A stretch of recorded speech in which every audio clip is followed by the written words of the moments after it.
Ay kulimlem. Pero umana ng araw, sumisilip-silip. Sana magtuloy-tuloy. Nagpahangin nga pala ako ng motor. Ng gulong. 25 sa una, 28 sa likod.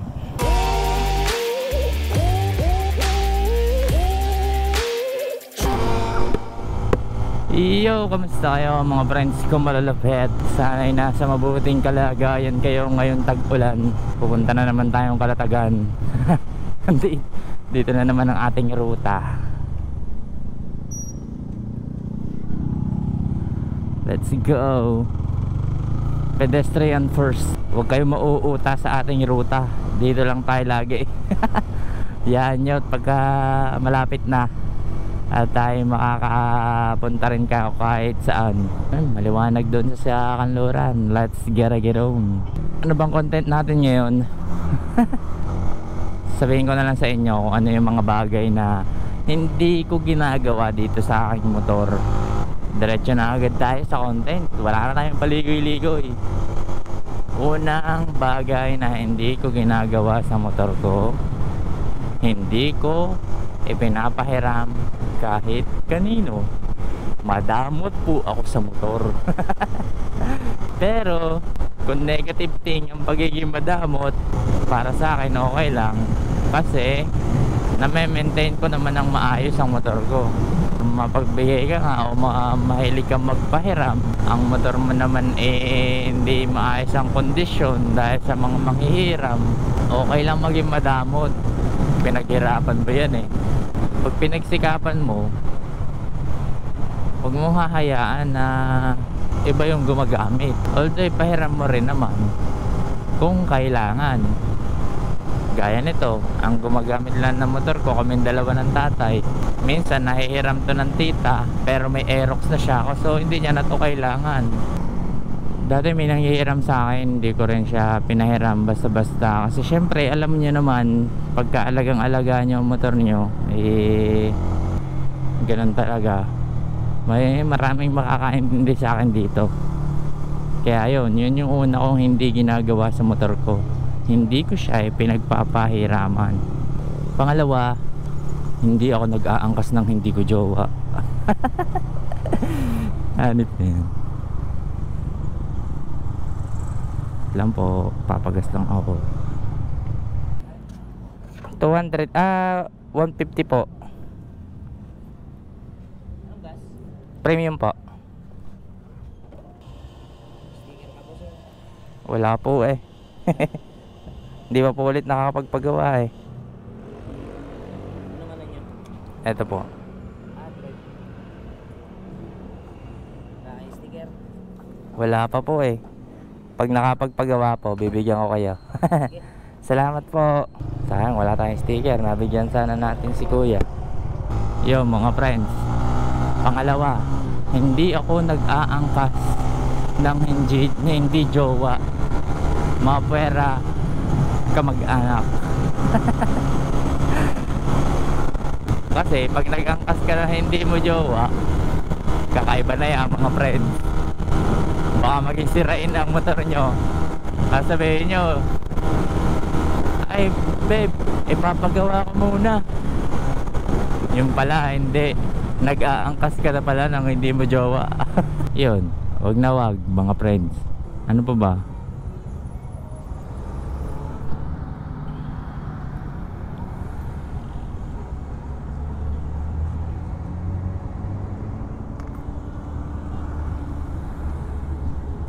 Walaan.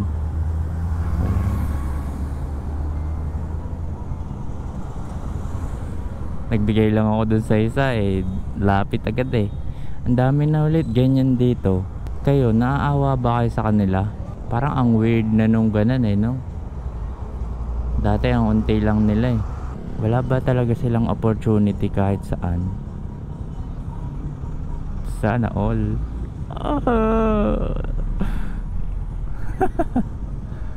Sana all. Yung mga friends, wag na wag kayong mag-aangkas ng hindi nyo jowa talaga. At magiging sirain ang motor nyo. Lalaging, love, papapalit lang ako ng ganito. Mga 5 oras yun. Wag na wag. Hindi lang motor ang masisira sa inyo, masisira din ang buhay nyo. Ano pa, hindi ko hinahayaan na nade-drain ang aking motor. Isa sa pinakasakit ng isang ng mga FI na motor yan. Pagka na-drain ang gasolina nyo, unti-unti na magkakaproblema ang injector nyan. Every time na kakunti ng gas ko, talagang ako nagpapagas na ulit. Umaabot siya ng trip F, oo. Pero ang trip F naman kasi, indication niya na less than 1 liter na lang yung gasolina mo. Sinasabi niya na, uy, kulang na ng isang litro yung gasolina mo, pagas ka na. Ganon ang trip F. Kaya okay lang umaabot yan ng trip F. Huwag kayong kabahan masyado. Hindi naman niya ikasisira ng motor nyo pag lumalabas ng trip F. Huwag nyo lang talaga i-drain, yung talagang as in walang gasolina. Kaya magkakaproblema talaga injector nyo yan. Yun, pangalawa yun. Pangalawa, oo nga, pangalawa.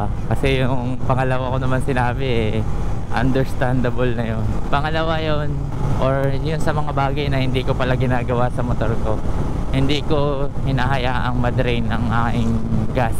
Pangatlo, hindi ko hinahayaan na nagtatagal ang dumi. At sa mga parts ng motor ko, yun, basta sa aking motor in general, hindi ko hinahayaan na nagtatagal ang dumi sa motor ko.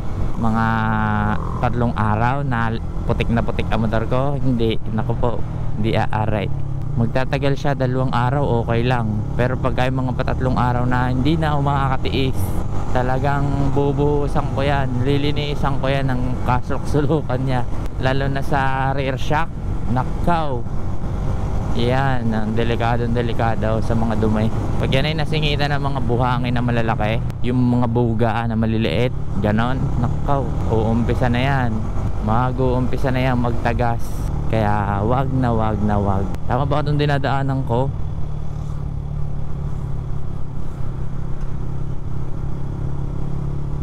Counterflow ako eh.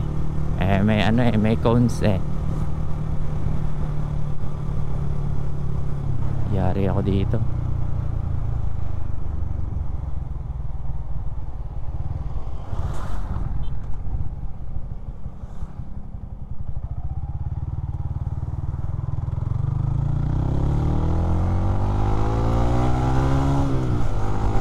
Yo mga friends, hindi ko hinahayaan talaga na madumi yung motor ko. Alam nyo yung shock sa likod, iyan yung pinakamabilis masira eh. Kasi siya yung gamit, pinakamabilis talaga siya masira.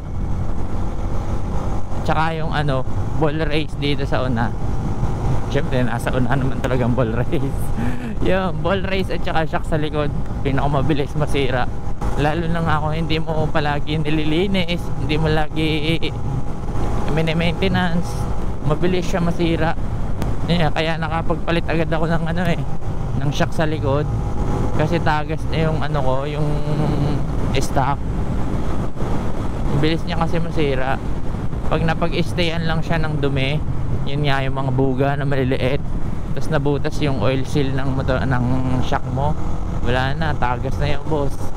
Hindi ko hinahayaan, isa pa yung pang-apat naman, hindi ko hinahayaan na walang langis ang aking kadena. Every time na tingin ko tuyo na yung langis o wala na yung langis, nilalagyan ko na ulit. Langis ko gear oil mga friends, gear oil sa kadena. Nilalagay ko langis sa kadena, gear oil. Parang di ko sure kung linggo-linggo ako naglalagay, parang ganun. Mura lang naman yun eh, nasa mga 150 to 200 lang yung gear oil.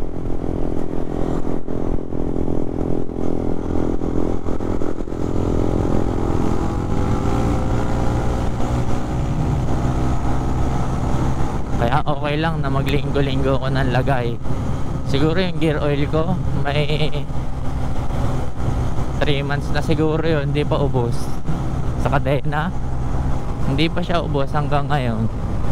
Yun, basta hindi ko pinapawala ng langis ang aking kadena para smooth sailing lang.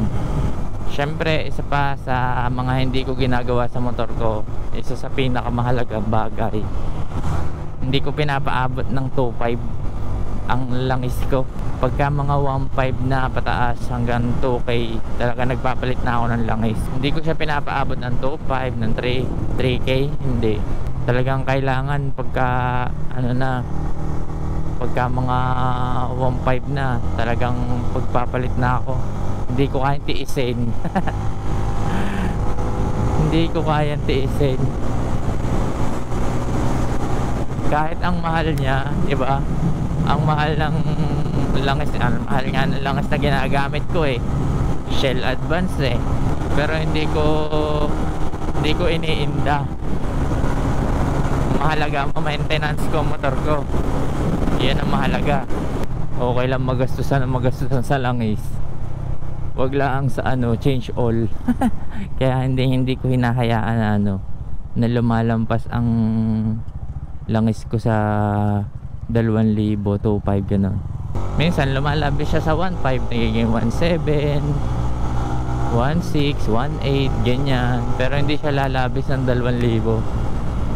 One time na testing ko, mapula pa naman, pero alam mo na yun, alam mong madumi. Ano pa ba yun? Isa pang hindi ko ginagawa sa motor ko is yung hinahayaan na hindi siya umaandar ng 3 days straight. Kailangan kapag hindi ko ginagamit, pinapa-idle ko ng 5 to 10 minutes, o kaya naman talagang pupunta ako sa labas, kahit bibili ako ng merienda, ganon. Hindi ko talaga hinahayaan na hindi siya tatakbo ng 3 araw na sunod-sunod. Opening, never kong ginawa sa motor ko yun.